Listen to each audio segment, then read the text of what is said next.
Welcome to What the Futhark. This is the start of a short-form series exploring the Younger Futhark, the runic alphabet used during the Viking Age from about the 8th to the 12th century CE. The Younger Futhark has 16 runes, each representing a sound in the Old Norse language. The names we know for these runes come from medieval Scandinavian sources written after the Viking Age, such as rune poems. However, we can't be 100% certain that they were the same terms used in everyday Viking life. Inscriptions with these runes are found across Scandinavia, carved on runestones, wood, bone, metal, and personal belongings. These examples show how the script was a practical tool for writing, often used in both ceremonial and everyday contexts. In this series, we'll look at the historical side, how these runes were used in everyday life, and how their shapes and sounds evolved from the earlier Elder Futhark. I'm still learning about the Younger Futhark myself, and admittedly, I'm more familiar with Elder Futhark pronunciation, so this series serves as a learning lesson for us all. If you're interested in language, culture, and Viking history, follow for the first rune in this Younger Futhark series. The rune Fe appears in medieval Scandinavian rune poems with the meaning cattle or wealth. These poems show how later Scandinavians remembered the rune. Livestock was an important part of Scandinavian society, as cattle were used for trade, food, and as markers of wealth. In the Younger Futhark, Fe kept the F sound while its shape was simplified from the Elder Futhark version, part of the reduction from 24 to 16 runes. The rune shows continuity in the runic tradition, and cattle were a central resource in Viking Age life. The rune Ur appears in medieval Scandinavian rune poems with the meaning slag or rain. These sources show how later Scandinavians remembered the rune. Slag was a byproduct of ironworking, essential for tools and weapons, while rain shaped farming, travel, and daily survival. In the Younger Futhark, Ur kept the us sound, but its form was simplified from the Elder Futhark version as the alphabet was reduced from 24 to 16 runes. The simplification made carving easier and suited Old Norse phonology. The rune shows continuity in the runic tradition and emphasizes how natural and material forces influenced life in Viking Age Scandinavia. The rune Thurs appears in medieval Scandinavian rune poems with the meaning giant. Sources show how later Scandinavians understood the rune. Giants or Thusar appeared in myth as powerful, often dangerous beings that could challenge both gods and humans. In the Younger Futhark, Thurs represent the th in think, and its shape was simplified from the Elder Futhark form as part of the reduction from 24 to 16 runes. The rune shows how continuity in the runic tradition and highlights the enduring place of myth and storytelling in Viking Age culture. The rune Os appears in medieval Scandinavian rune poems with the meanings such as river mouth or estuary, and in some sources, God. River mouths and estuaries were important for travel, trade, and settlement, while references to God show how spiritual ideas were remembered in later sources. In the Younger Futhark, Os kept the Os sound while its shape was simplified from the Elder Futhark version, part of the reduction from 24 to 16 runes. The rune shows continuity in the runic tradition, marking both natural landmarks and remembered in spiritual connections.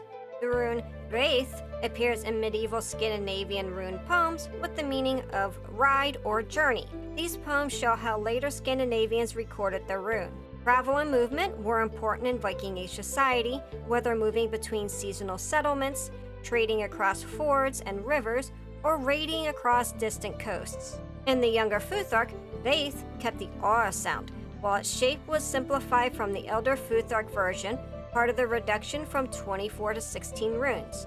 The rune shows continuity in the runic tradition and marks travel and movement as central aspects of Viking life. The rune Kaun appears in medieval Scandinavian rune poems with the meaning ulcer or boil. These poems show how later Scandinavians recorded the rune. Illness and injury were part of Viking Age life, and references to wounds in literature and runes indicate their importance in society. In the Younger Futhark, Kaun kept the k sound while its shape was simplified from the Elder Futhark version, part of the reduction from 24 to 16 runes. The rune shows continuity in the runic tradition and highlights the presence of health and survival concerns in Viking Age life. The rune Hagal appears in medieval Scandinavian rune poems with the meaning hail. These poems show how later Scandinavians recorded the rune. Hailstorms could damage crops, livestock, and daily life, making them a serious concern in Viking Age Scandinavia. In the Younger Futhark, Hagal kept the ha sound while its shape was simplified from the Elder Futhark version, part of the reduction from 24 to 16 runes. The rune shows continuity in the runic tradition and highlights the environmental challenges present in Viking Age life. We have omitted visuals of this rune due to its appropriations by certain ideologies. The rune Nauthiz appears in medieval Scandinavian rune poems as naud, meaning need or constraint. These poems show how later Scandinavians recorded the rune. The concept of need was central to Viking Age life, influencing survival, travel, and social obligations. In the Younger Futhark, Nauthiz kept the n sound while its shape was simplified from the Elder Futhark version, part of the reduction from 24 to 16 runes. The rune shows continuity in the runic tradition and highlights the importance of necessity in Viking Age society. The rune Is appears in medieval Scandinavian rune poems with the meaning ice. These poems show how later Scandinavians remembered the rune.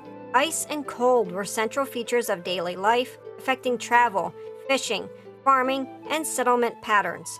Communities had to plan around frozen rivers, winter storage, and harsh weather. In the Younger Futhark, Is kept the E sound, while its shape was simplified from the Elder Futhark form, part of the reduction from 24 to 16 runes. The rune shows continuity in the runic tradition and highlights the practical challenges of Viking Age life. The rune name Or appears in medieval Scandinavian rune poems with meanings such as year or good harvest. These poems show how later Scandinavians remembered the rune. Harvests were crucial for survival, food storage, trade, seasonal cycles, structured daily life, and community activities. In the Younger Futhark, Ara kept the long ah sound while its shape was simplified from the Elder Futhark form, part of the reduction from 24 to 16 runes. The rune shows continuity in the runic tradition and highlights the importance of agriculture and seasonal cycles in Viking Age society. The rune Sol appears in medieval Scandinavian rune poems with the meaning sun. These poems show how later Scandinavians remembered the rune.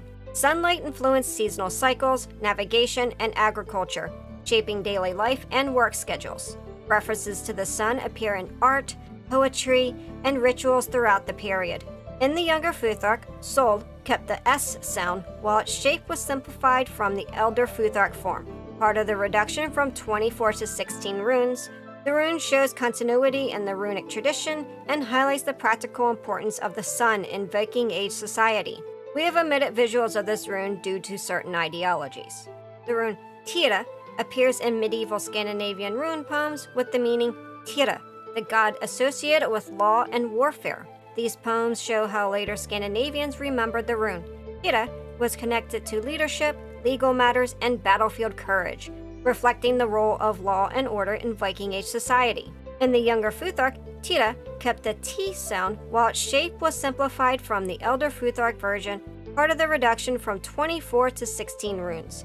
The rune shows continuity in the runic tradition and highlights the importance of justice and social structure in Viking life. We have omitted visuals of this rune due to certain ideologies.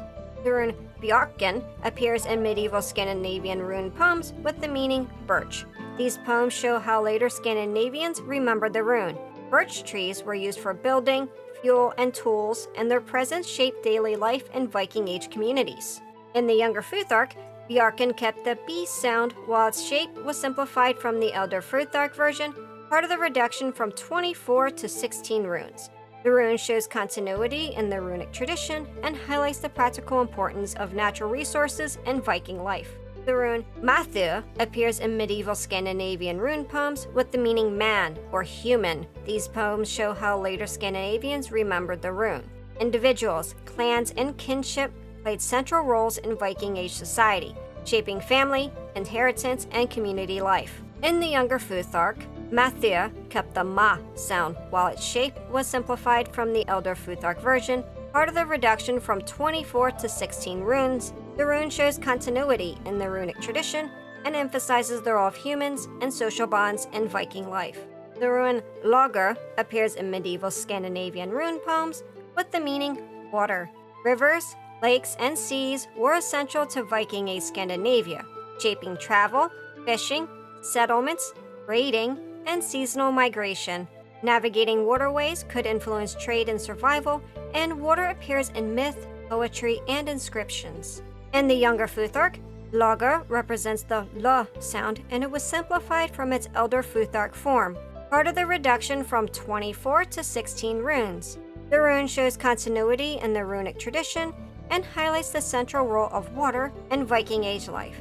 The rune Urwa appears in medieval Scandinavian rune poems with the meaning yew or bow. Yew wood was valued for weapons and tools, especially bows, which were important for hunting, defense, and warfare in Viking Age Scandinavia.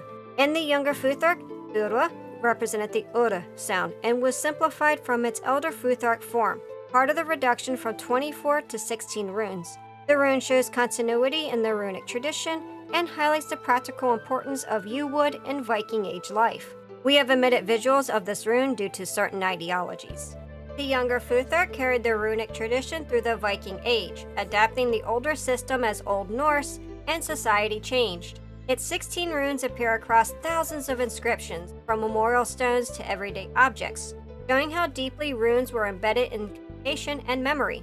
But the runic story didn't stop in Scandinavia. In early medieval England, Germanic settlers developed their own branch, the Anglo-Saxon Futhark.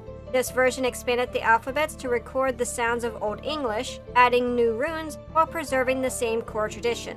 Next, we'll look how the Futhark grew, what its extra runes represented, and how the script was used across early England. Follow for the next rune series.